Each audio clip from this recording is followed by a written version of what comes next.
Hey guys, what's going on? Ryan Knows Tech here from techinform.us, and yet again, by request, we're going to take a look here at Aperture 3. This is a program. It's like iPhoto on a much better scale in terms of editing photos. Not so much the organization side, but definitely the editing side. Designed for Mac OS X. It's $200, so it's very expensive. I did purchase this. It's my copy that I will be demonstrating, and I use it rarely, but when I do use it, I like it. It's really easy to use, as most things on Macs are, and just a really simple application. So just had this open here. This is store.apple.com. I don't know, just go to Apple or store.apple.com, and then you'll find it in here. You can buy it there. You can download it somewhere, however you want to get it if you're interested. Anyways, I took the time to launch it. It's not the quickest application in the world. And I have this photo open right here. This is just one of the wallpapers I have. I think it might be 1080p of just kind of wood with the Apple logo with light coming out around it, and then it's got some sort of effect around it. So as you can see, you have a library tab over here. You can organize your photos, projects that you might have, faces if you had multiple faces. Then we'll go back over here to albums. There's Apple. It just has this one photo in it. If you had more than one, you could view them all down here. Then you have metadata. I honestly don't know what that is. Nope, this is just where you can put in captions, keywords, all that kind of crap. And that is 1920 by 1200, which is 2.3 megapixels file size, information like that. Adjustments. Here's what you're paying for.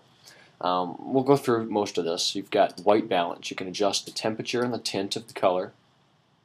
So as you can see, I just made it look like crap. And there it looks really fake. So I'll bring it back down to 5000K, whatever that unit is. Tint, you can adjust that. That'll just change the colors around. You can probably see a difference there. Exposure. Here's where you're really going to start seeing some differences and stuff that you might use.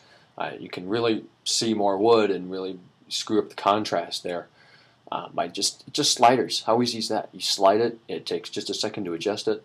You get a histogram up here to see what it looks like. And then you have your numbers here that you can adjust. Your recovery. Some of these things take a couple seconds to process because it's a large or a high resolution photo on a high resolution screen. You can adjust the black point there, so that makes a relatively big difference. Your brightness, that's pretty standard.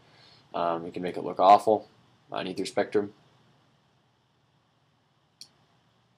Definition, that'll just make it defines it more. I mean, you can see now the grain in the wood there, it's defined. There it isn't. So, those are extremes, but that can make a difference.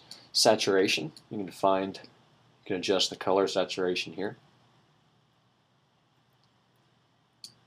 Vibrancy, obviously your color vibrancy here. Vibrant your colors are. Yeah, it makes a difference. It's not huge. Highlights and shadows, we can adjust the highlights here. If there were more colors in this photo, you could tell. Maybe we'll try a different one in a second. There's your shadows. So as you can see, that makes a huge difference. And basically, what that'll do is it'll take your darker colors and lighten them up. And that actually might be good on a photo like this if you wanted to see more wood. Most of that effect. Under advanced here, you can find the radius. You can adjust that on a very large scale. Color correction, mid contrast. I don't know what everything does, as I'm not a hardcore photo editor here.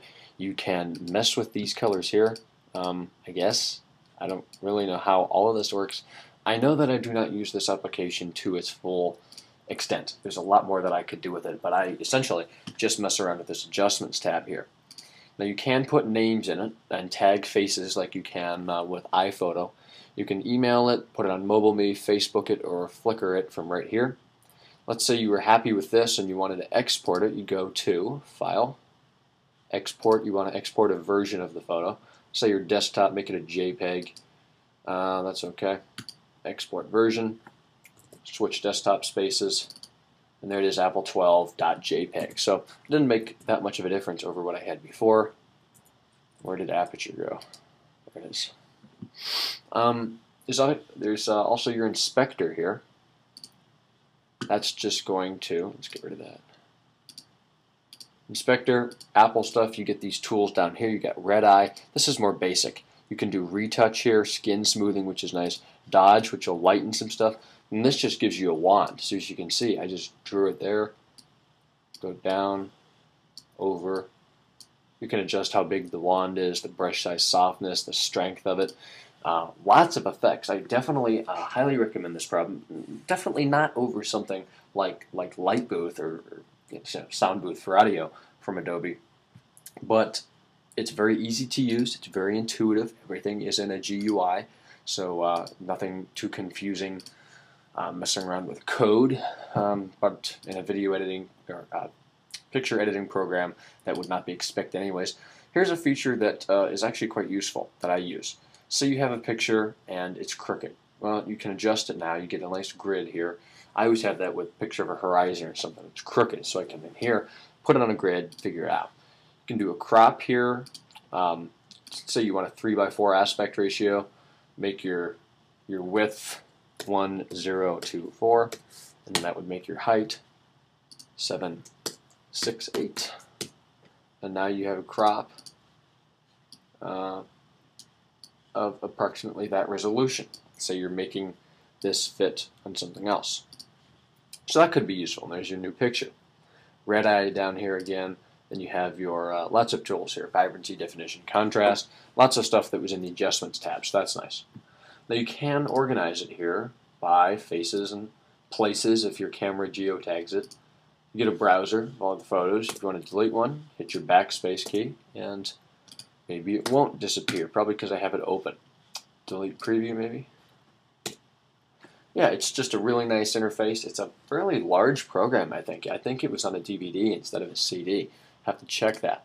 But it's really easy. It does a good job. And it's not the most basic thing like you're going to get free with Windows Live from Microsoft or something basic. It actually can make a big difference. Quickly, we'll go in the vacation we took last year, and we'll pull one of these pictures here from the pool. Go into Adjustments, and let's do Enhance. We can adjust the contrast here. Sometimes I think darkening it up, wrong way, actually makes some of the colors pop a little bit more. That's just me. Sometimes I make that adjustment. Definition, not so much with these kind of photos because the palm trees look weird. Vibrancy, that can definitely bring out those reds a little bit more in the blue sky, the greens there. Lots of colors in the Caribbean, so that's great. Highlights, you adjust that. As you can see, it makes a big difference. And I mean, just look at the patio there is completely washed out. That's default. So if you want to bring that out, now look at it. You can see every brick. So that makes a huge difference. Same with the clouds. Shadows is going to do the same thing. It's going to adjust those blacks.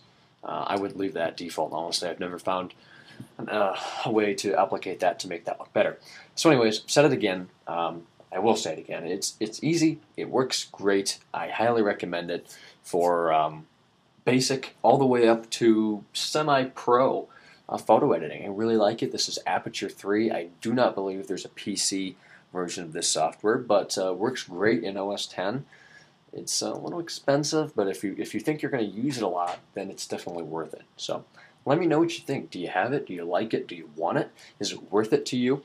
I would like to demonstrate the retouch feature, but I don't have any way to, well, I don't know. Let's just play with it. Retouch. So I want to do a clone, and let's see, you must click the image to define.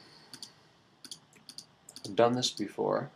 I think you want to, okay, there we go. So now we've taken a spot from the sky and moved it over here. So essentially we've picked up where the mouse is there, and we're drawing it over this palm tree. So if you wanted to remove, let's say, I don't know, this little piece of umbrella over here in the left, you could do that by taking hold of the cloud here and then dragging over. It takes some time to be able to get it right, but you could do it. That's retouch. Nice feature. Works rather well. Quit, it'll save your changes automatically. Save anything you haven't saved there to the desktop. Don't need that. Great application. Love it. Aperture 3 from Apple. Thanks for watching this video. Please subscribe if you like the content. My Twitter is twitter.com/JamesRSchultz, and our website is techinform.us.